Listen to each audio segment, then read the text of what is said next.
The last person to call me worthless was my father's brother, and he said it at Dad's funeral of all places. Standing there in his perfectly pressed suit, lips curled into a sneer as he looked down at me like I was something stuck to his shoe. My name is Audrey, and I'm 22 years old. Today, I buried my father, the last person who truly loved me in this world. Or so I thought. Such a shame about James, Uncle Matthew's wife Hazel simpered, patting my hand with her bony fingers. But, dear, you really can't expect to stay in that big house all alone. You're far too young to manage it. I pulled my hand away, watching the last of the mourners file out of the cemetery. The autumn wind whipped dead leaves around our feet, and dark clouds threatened rain. Perfect funeral weather. The house is my home, I said quietly. I'm not going anywhere. Matthew's face reddened. That house belongs to the family. Your father had no right. Your father was terrible with money, Hazel cut in, her voice honey-sweet poison. The estate needs proper management, adult management. I stood my ground. I've lived there my whole life. I helped Dad manage it for years. You're just like your mother, Matthew spat. Entitled, grasping. You think you can waltz in and take what belongs to me? Matthew, Hazel warned, glancing around to see if anyone was within earshot. No, she needs to hear this.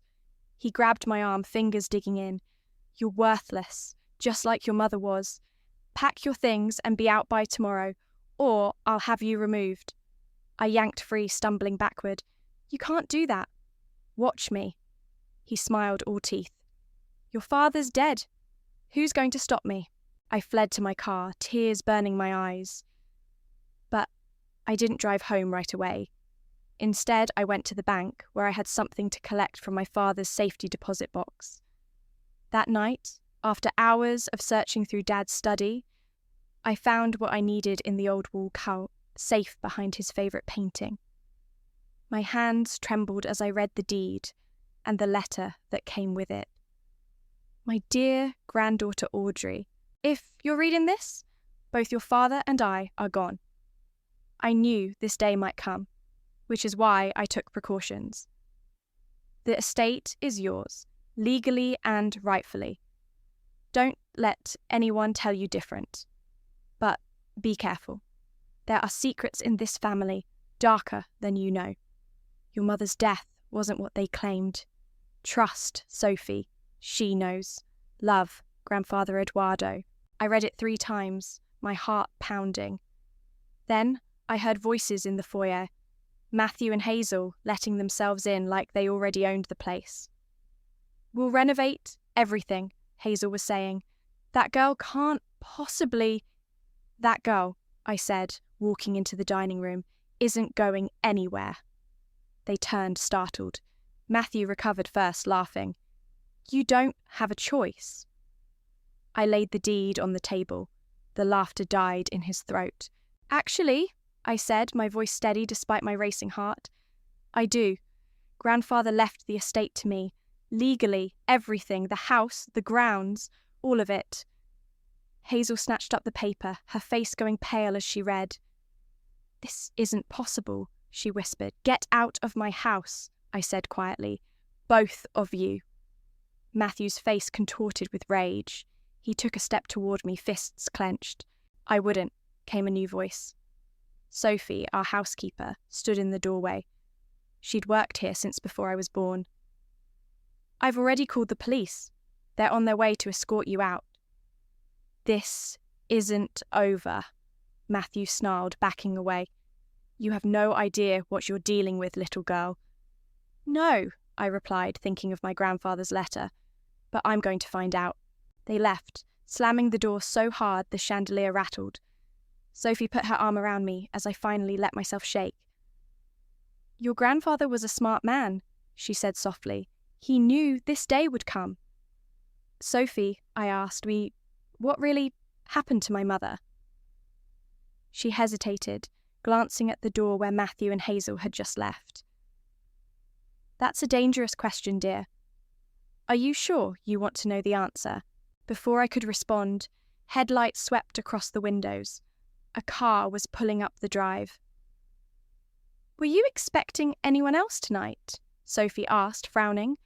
I moved to the window. A familiar figure was walking toward the house, someone I hadn't seen in years. My chest tightened. "Corbin," I whispered. "What's he doing here?" Corbin looked exactly as I remembered him. Tall, dark-haired, with those intense eyes that used to make my teenage heart flutter. But something was different now. There was an edge to him I didn't recognize. "Audrey," he said softly. "I came as soon as I heard about James." "The funeral was today," I replied coldly. "Where were you?" He flinched. "I was on a flight from London. I tried—" "Miss Audrey," Sophie interrupted, "perhaps we should continue this conversation inside. It's not safe out here." She was right. I could still see Matthew's car idling at the end of the driveway, headlights glaring through the iron gates. Once inside, Corbin's eyes swept the familiar foyer. "Nothing's changed." "Everything's changed," I corrected him. "My father's dead, and my uncle just threatened to have me thrown out of my own home." His expression darkened. "Matthew's always been a piece of work. What happened?" Before I could answer, rapid footsteps came down the stairs. My cousin Marley appeared, looking wild-eyed and dishevelled. "They're lying," she blurted out. "Mum and Dad, they're lying about everything." "Marley?" I stepped toward her, but she backed away. "What are you talking about?" "I remember things," she whispered, "from when we were little. There was screaming and blood on the stairs. So much blood." "That's enough!" Hazel's sharp voice cut through the air. She stood in the doorway, face tight with anger. "Marley, come here now." "How did you get back in?" I demanded. "I have a key," she smiled coldly. "I've always had a key. Marley, now!" Marley scurried to her mother like a frightened animal. Hazel grabbed her arm roughly. "My daughter is unwell," she announced. "She doesn't know what she's saying. And you," she pointed at me, "can wave that deed around all you want. We're contesting it." "On what grounds?" Sophie challenged. "Forgery," came Matthew's voice as he joined his wife. "That signature isn't my father's. We have proof." My stomach dropped, but I kept my face neutral. "You're lying." "Am I?" He pulled out his phone, showing me an email. "Our lawyer already filed the paperwork. Hope you're ready for a fight, little girl." Corbin stepped forward. "Back off, Matthew." "Stay out of this," Hazel snapped, "unless you want me to tell Audrey why you're really here." I looked between them, confused. "What's she talking about?" "Nothing," Corbin said quickly, too quickly. "Let's go," Matthew smirked. "Let her stew on that for a while." He turned to me. "See you in court." They left again, dragging Marley with them. She looked back once, her eyes full of terror. "What was that about?" I asked Corbin. "What did Hazel mean?" He wouldn't meet my eyes. "It's complicated." "Uncomplicate it." "I can't." He headed for the door. "I shouldn't have come. I'm sorry about your father, Audrey." After he left, I sank onto the stairs, my head spinning. Sophie sat beside me. "Your grandfather knew this might happen," she said quietly. "That's why he left you, more than just the deed."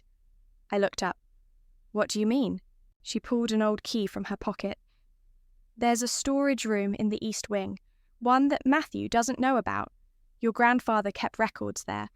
Things about your mother's death that he didn't trust anyone else with." "Why didn't you tell me this before?" "Because knowledge is dangerous," she said gravely. "Once you open that door, there's no closing it.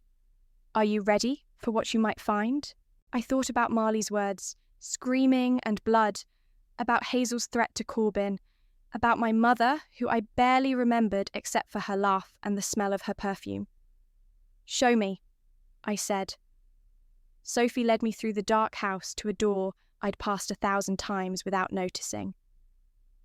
The key turned with a heavy click. Inside, filing cabinets lined the walls. Sophie went straight to one marked 19 high 99.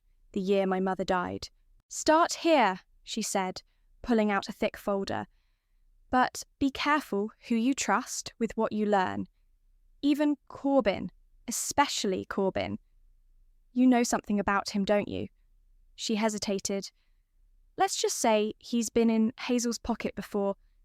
People don't always change as much as we hope they do." I opened the folder. On top was a newspaper clipping about my mother's accidental fall.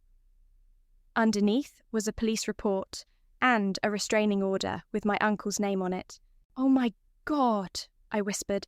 "Keep reading," Sophie said grimly. "It gets worse." A crash echoed from downstairs, followed by footsteps. Sophie quickly locked the door. "Someone's in the house," she whispered. Sophie and I held our breath as footsteps echoed through the hallway. They stopped right outside our door. "Audrey?" Marley's trembling voice came through the wood.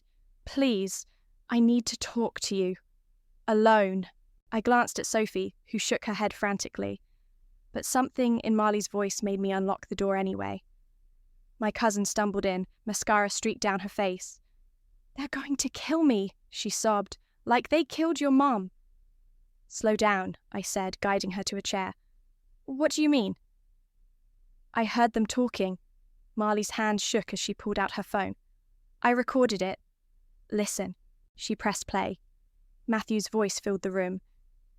"Just like we handled her mother. Accidents happen all the time in old houses." "The girl's smarter than her mother was," Hazel replied. "We need to be careful." "And what about Marley?" Matthew asked, like she's remembering things. "Maybe it's time for her to have an accident too." The recording ended. Marley looked at me with terrified eyes. "They've been drugging me for years. Pills they say are for anxiety, but they are to make me forget." "We need to get you somewhere safe," Sophie said firmly. "No!" Marley grabbed my arm. "First, you need to know everything. I was 6 when your mum died. I saw it happen." My heart stopped. "Tell me." "Mom, Hazel, she was arguing with your mother at the top of the stairs. Something about money and secrets. Your mum threatened to tell everyone what they'd done. Then, Hazel," Marley's voice broke. "She pushed her. Hard. I saw it from my hiding spot. The sound when she hit the bottom." She covered her ears like she could still hear it. "There's more," Sophie said quietly, pulling another folder from the cabinet. "Your grandfather suspected something wasn't right. He hired a private investigator." The folder contained bank statements showing large transfers from the family accounts to offshore holdings, all authorized by Matthew and Hazel. They were embezzling, I realized. Mom found out. "And there's this." Sophie handed me a sealed envelope. "Your grandfather's last letter. He wrote it the day before he died." My hands trembled as I opened it. "Dearest Audrey, if you're reading this, then my worst fears have come true. Your uncle's greed knows no bounds. The money they stole was just the beginning. Your mother discovered something worse. Evidence of criminal dealings, properties used for illegal activities. When she threatened to expose them, they silenced her. But I've been gathering proof. Everything you need is in a safety deposit box at First National Bank. The key is taped inside your mother's old music box. Be careful. Hazel has powerful friends. Trust no one completely. There's someone else you should know about. Your father had another daughter before he met your mother. Her name is Alice. Find her. She knows things too. Love. Grandfather." "Alice?" I looked at Sophie. "I have a sister." Before she could answer, my phone buzzed with a text from an unknown number. "Ask Alice. She saw everything." "How?" I started, but Marley suddenly went rigid. "They're here," she whispered. "Mom and Dad. I can hear their car." Sophie rushed to the window. "Black SUV pulling up. We need her to move. Now." "Take Marley to your cottage," I told Sophie. "Keep her safe. I need to find this Alice. What about the safety deposit box? Sophie asked. First things first. I helped Marley up. Get her out through the servants' stairs. I'll distract them. As they slipped away, I heard the front door open. Footsteps approached, too light to be Matthew's. Audrey, Corbin's voice called out, we need to talk. It's about Alice. I stepped into the hallway. How do you know about Alice? He looked nervous. Because Hazel sent me to find her 5 years ago, to keep her quiet. So, you are working for them. He corrected, but things have changed. Alice reached out to me yesterday. She wants to meet you. Why should I trust you? Because Hazel's blackmailing me too. And because... He swallowed hard. I was there the night your mother died. I saw everything. The sound of breaking glass downstairs made us both jump. That's not Matthew and Hazel, Corbin said urgently. Someone else is here. Someone worse. Heavy footsteps started up the stairs.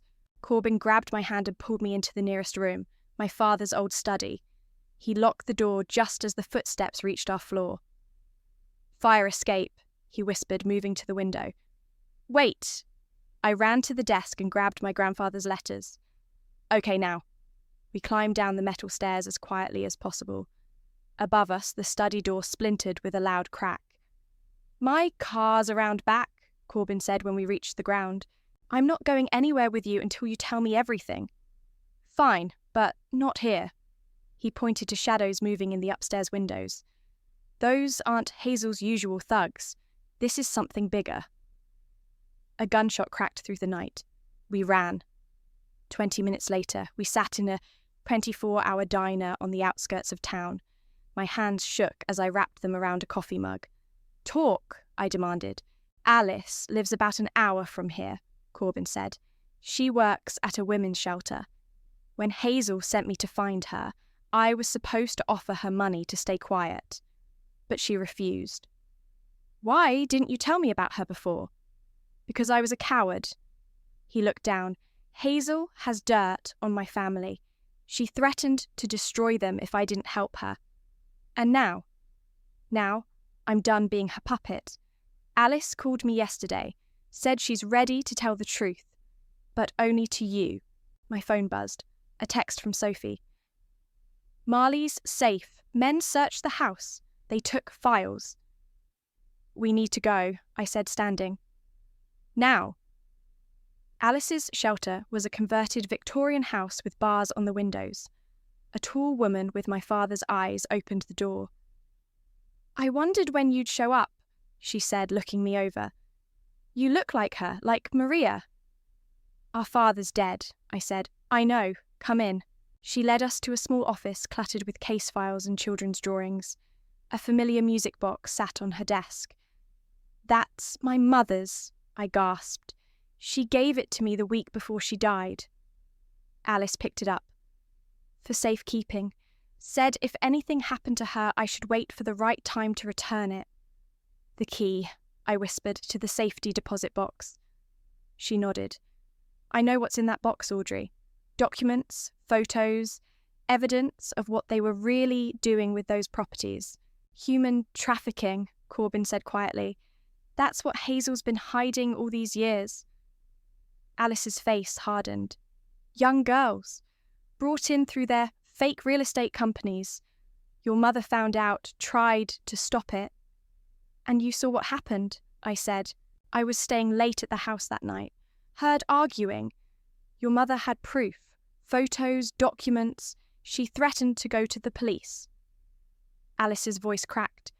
Hazel pushed her, but it wasn't just that. She wanted her dead, watched her fall, and didn't call for help until she was sure.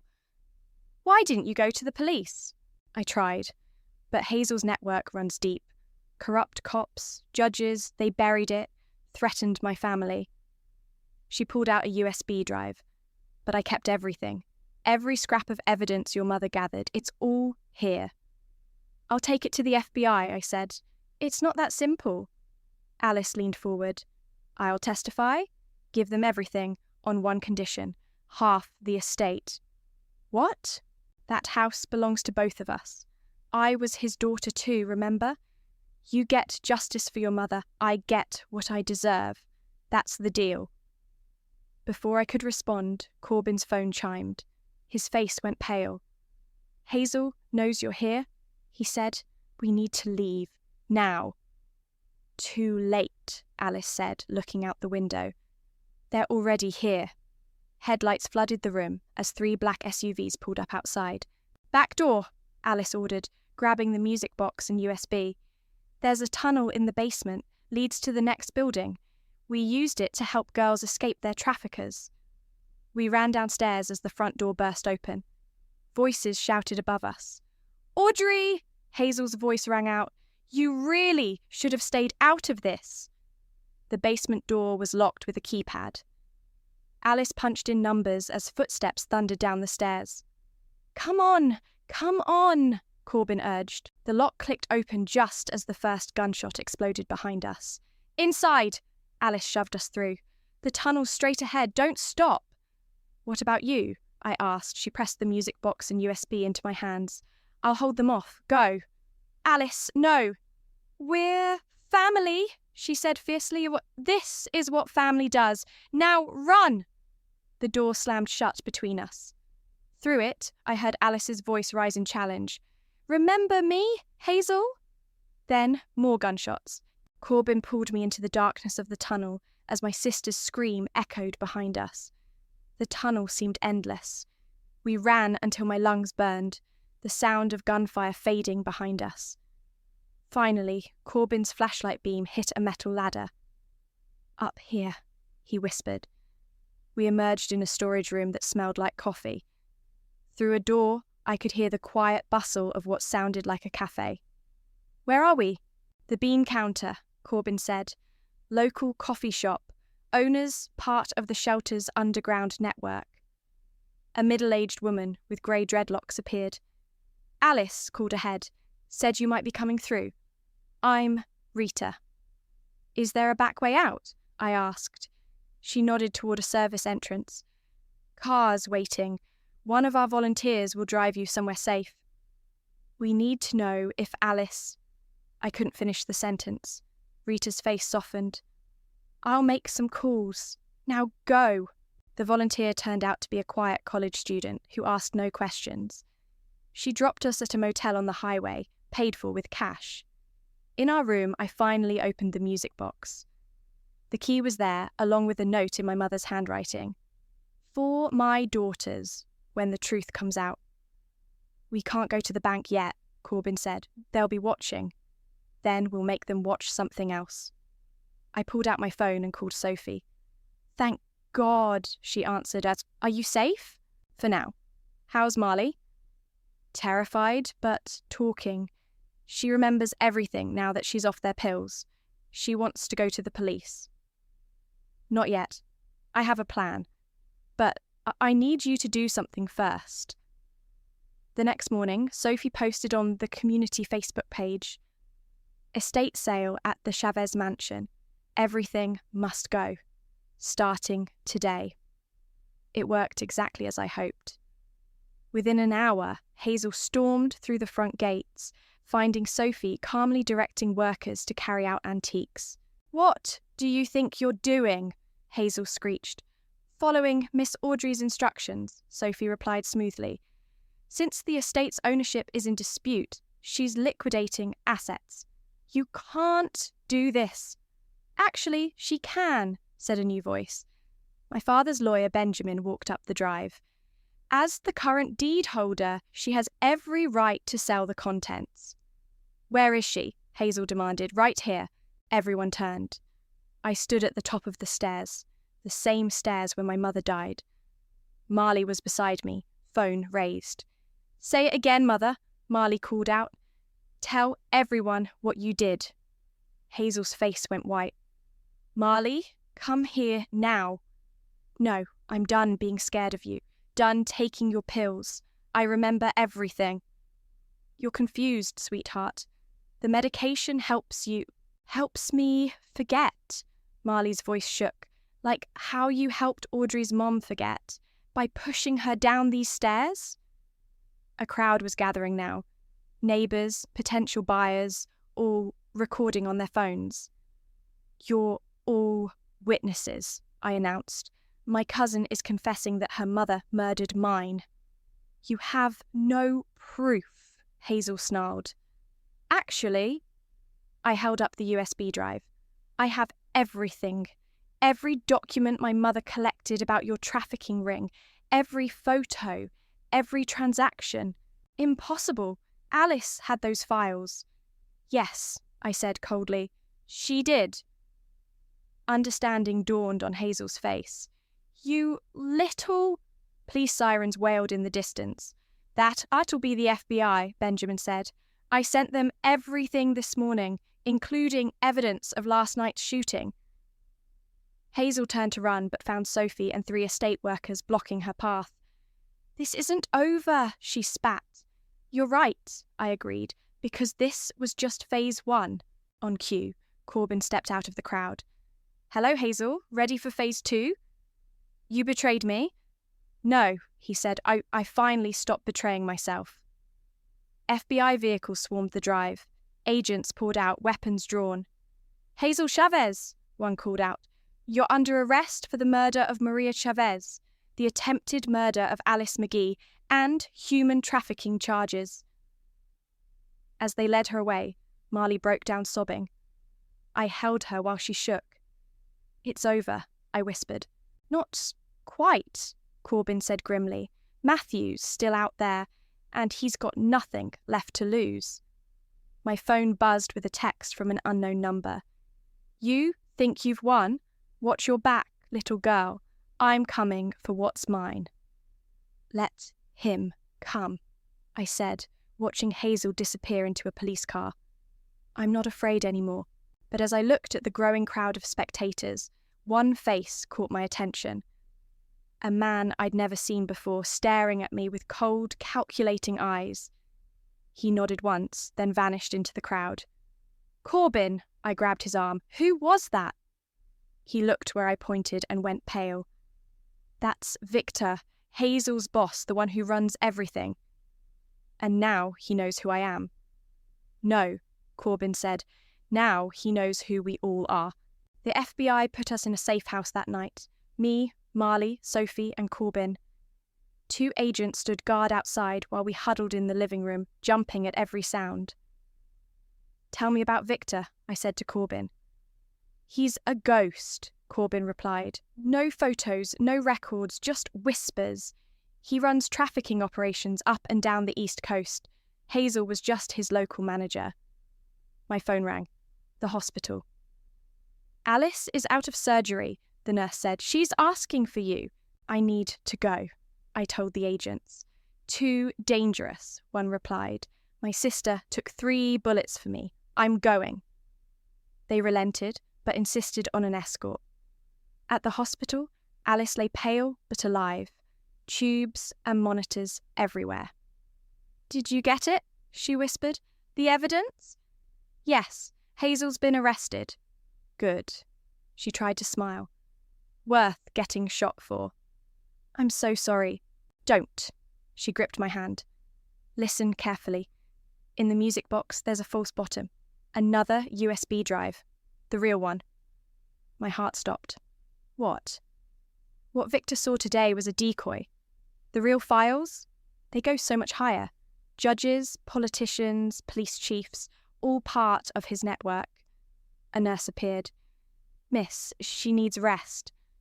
One more thing, Alice gasped. Trust no one, even the FBI. Victor has people everywhere. Back at the safe house, I pried open the music box's false bottom. The drive was there.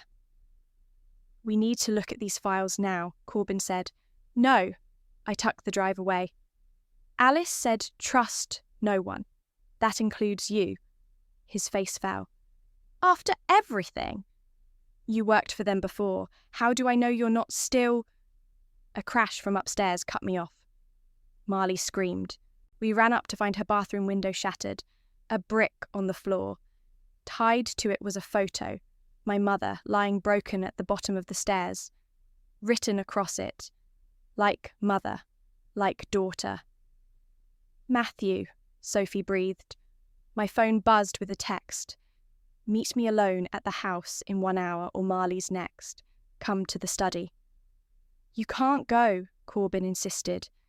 The FBI will handle it, Sophie added. I looked at Marley, still trembling from the brick. Call them. But I'm not waiting.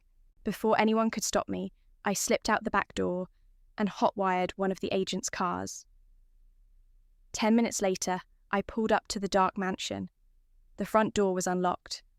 I climbed the stairs slowly, my father's old baseball bat in hand. Matthew stood in the study drinking scotch. Finally alone, he sneered. Just uncle and niece. It's over, Matthew. Hazel confessed everything. Hazel's weak, always was, but me? He laughed. I'm just getting started. Why? Why help traffic innocent girls? Money, power, respect, everything my brother had that should have been mine. He moved closer. Including this house. You're pathetic. No, you are. Just like your mother. Self-righteous, thinking you could change things. He pulled out a gun. At least she died quickly. You won't be so lucky.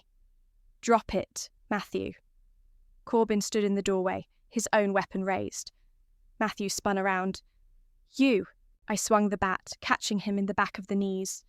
He fell, the gun skittering away.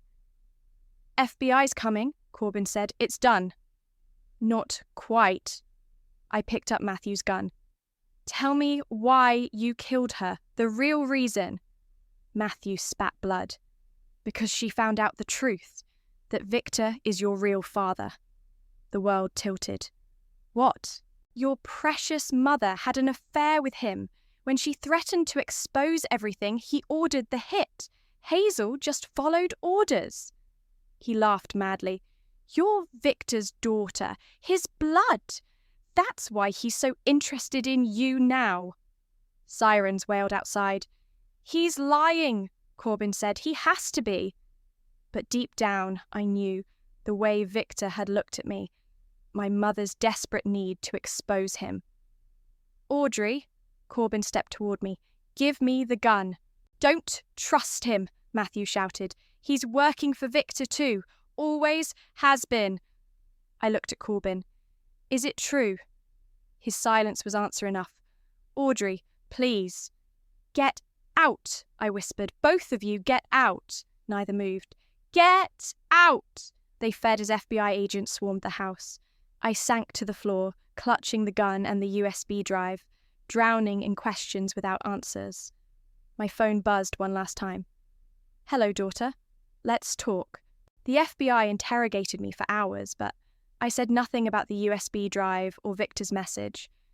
When they finally let me go, Sophie was waiting. Marley's at my cottage, she said. She's safe. No one's safe anymore. I showed her the text. Did you know? About Victor? Your mother confided in me once, Sophie admitted. Said she'd made a terrible mistake, but she loved you more than life itself. That's why she tried to bring Victor down. My phone buzzed again. Midnight, the lighthouse, come alone or Alice dies. I have to go. Not alone, Sophie insisted. Yes, alone. But I need you to do something first.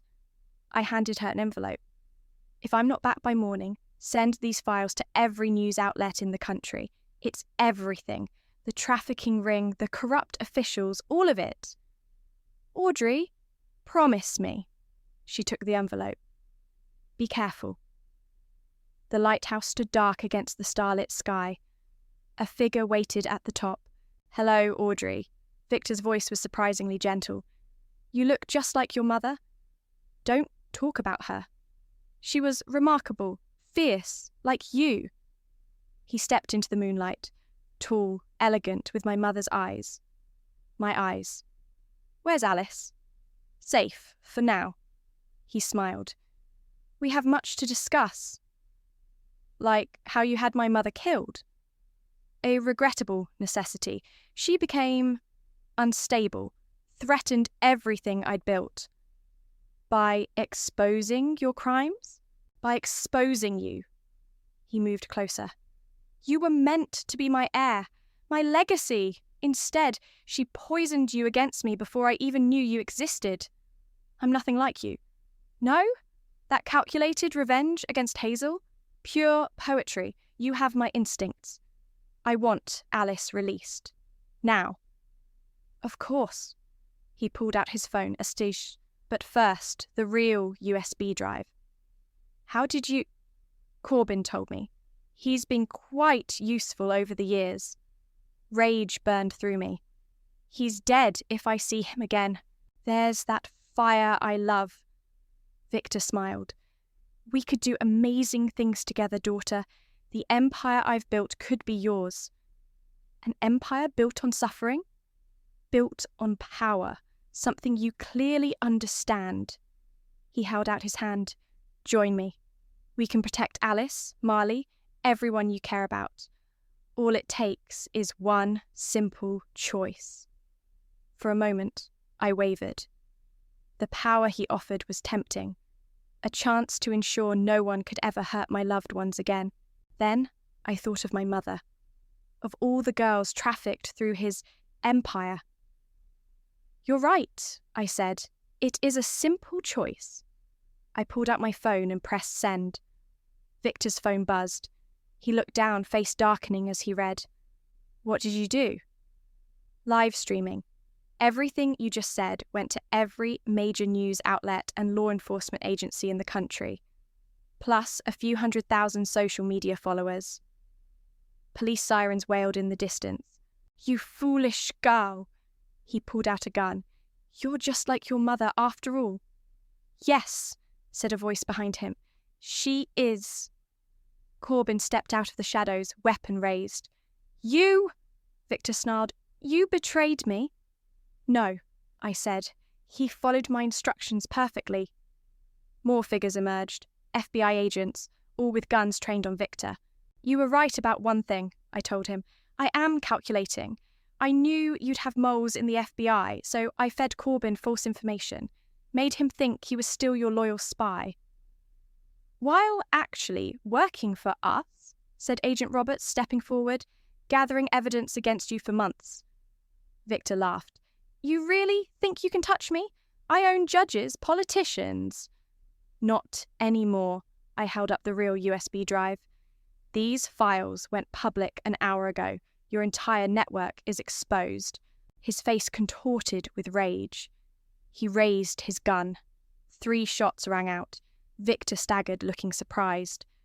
Behind him, Alice stood with a smoking gun supported by Sophie. That's for my sister, Alice said, and for all the girls you destroyed. Victor fell. As agents swarmed around him, I ran to Alice. How? Sophie called me. She smiled weakly. Said you might need backup. It's really over, I whispered, and almost, Corbin said.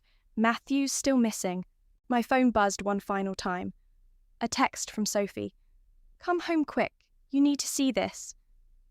We found her in my father's study, standing over Matthew's body. He'd shot himself, leaving a confession that implicated every remaining member of Victor's organisation. A coward's way out, Alice said. I looked around at my unlikely family, Alice, Sophie, Marley, even Corbin, and felt something like peace. No more secrets, I said. No more lies. No more fear, Marley added softly. Outside, the sun began to rise. The morning after Victor's arrest, I sat in my father's study, reading the last letter my grandfather left, the one marked, "Open only once justice is done." My dearest Audrey, if you're reading this, you've uncovered the truth and survived it. I always knew you would. Your mother had that same strength, that same fire for justice. But remember, revenge comes with a price. The question is, what will you do with the aftermath? The estate isn't just a house. It's a sanctuary built by your grandmother to protect those in need. Your mother understood this. Now it's your turn. Love, Grandfather. A knock interrupted my thoughts. Alice stood in the doorway, arm in a sling. "The reporters are gone," she said. "Finally." The media frenzy had been intense. Victor's arrest made international headlines, bringing down dozens of corrupt officials. The evidence exposed trafficking networks across 3 continents. "Have you decided what to do with the house?" Alice asked. "Actually, yes." I handed her the letter. "Grandfather left us a mission." She read it, eyes widening. "A sanctuary, like the shelter where you worked." I stood up. "This house is too big for just us, but it's perfect for helping others." "A safe house for trafficking survivors," she whispered. "Mum would have loved that." "We'll need help running it." "I know some people," she smiled. "Good people." Sophie appeared with coffee. "The contractors are here, and Marley's therapist called. She's doing better." "Where is she?" I asked. "Garden, with Corbin." I found them by the roses. Marley looked peaceful for the first time in years. "Hey," Corbin said softly, "we were just talking about the renovation plans." "And?" "I think it's beautiful," Marley said, "turning all that darkness into light." "Will you help?" I asked her. "These girls will need someone who understands." She nodded. "I'd like that." "Corbin?" I turned to him. "What about you? After everything I did, working for Victor, you helped bring him down when it mattered." I touched his arm. "Sometimes redemption starts with one good choice." He covered my hand with his. "Then, yes, I'm in." Inside, workers were already transforming the mansion. The room where my mother died would become a counselling centre. Hazel's precious formal dining room would be a communal kitchen where survivors could cook together, heal together. Alice supervised the security upgrades while Sophie organised volunteers. Even some FBI agents offered to help, moved by what we were creating. That evening, we gathered in the garden. Fairy lights twinkled in the trees as survivors from Alice's old shelter shared stories with new arrivals. Marley played guitar while Sophie served her famous comfort food. "Look what you've built," Corbin said, joining me by the fountain.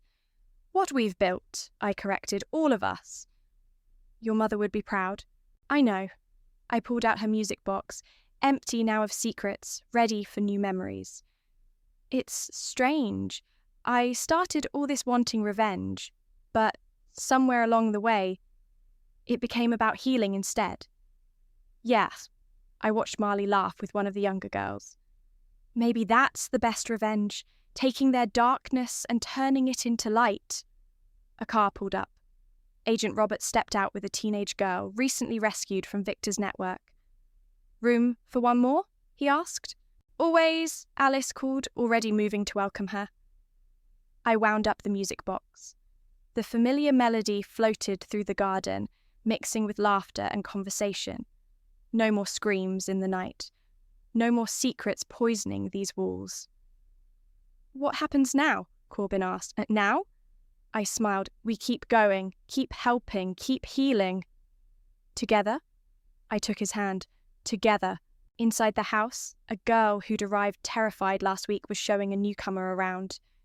"You're safe here," I heard her say. "This is where broken things come to be whole again." I thought of my grandfather's letter, of my mother's courage, of all the bridges between pain and healing. The house that was built on lies would become a foundation of truth. The home that witnessed so much darkness would shine with light. "Ready?" Alice called. The support group's starting. I looked around at my unlikely family, survivors and healers, the broken and the healing, all of us somewhere in between. This was justice too, in its way. Not just punishment for the wicked, but restoration for their victims. Not just vengeance, but transformation. "Ready," I said, and stepped into our new beginning. The music box played on, its melody no longer a reminder of loss, but a promise of hope. Outside our gates, the world was still full of shadows. But in here, we had built something stronger than darkness. We had built sanctuary,